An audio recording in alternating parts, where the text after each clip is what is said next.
Because I know a lot of people in Michigan that are planning to vote for Trump, and they don't necessarily like him that much, and they don't necessarily agree with him. They're not racist and rednecks, they're actually pretty decent people. And so I wanted to sort of, after talking to a number of them, I wanted to write this. And Donald Trump came to the Detroit Economic Club and stood there in front of the Ford Motor executives and said, if you close these factories as you're planning to do in Detroit and build them in Mexico, I'm going to put a 35% tariff on those cars when you send them back, and nobody's going to buy them. It was an amazing thing to see.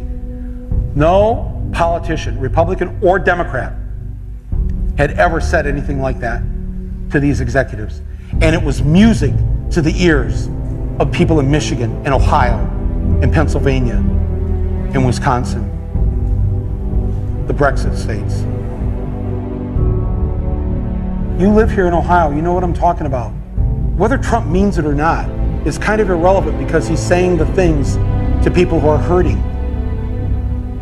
And it's why every beaten down, nameless, forgotten working stiff who used to be part of what was called the middle class loves Trump.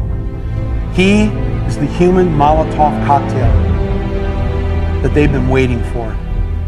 The human hand grenade that they can legally throw into the system that stole their lives from them.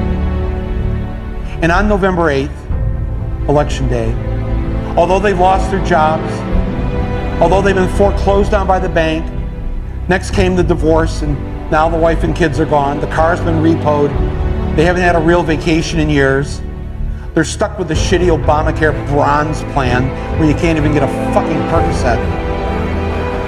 They've essentially lost everything they had, except one thing. The one thing that doesn't cost them a cent and is guaranteed to them by the American Constitution, the right to vote.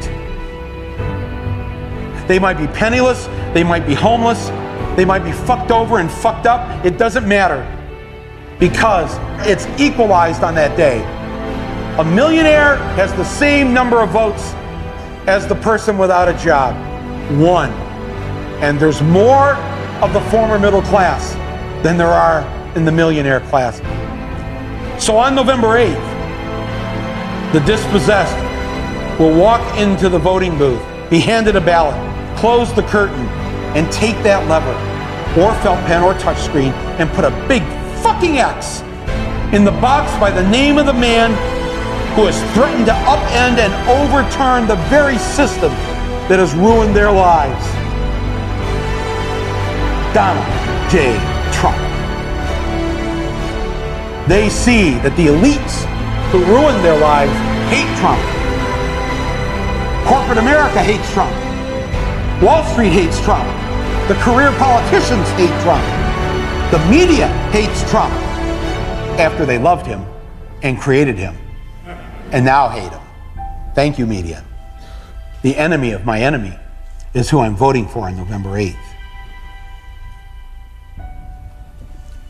Yes, on November 8th, you, Joe Blow, Steve Blow, Bob Blow, Billy Bob Blow, all the blows get to go and blow up the whole goddamn system because it's your right. Trump's election is going to be the biggest fuck you ever recorded in human history. And it will feel good.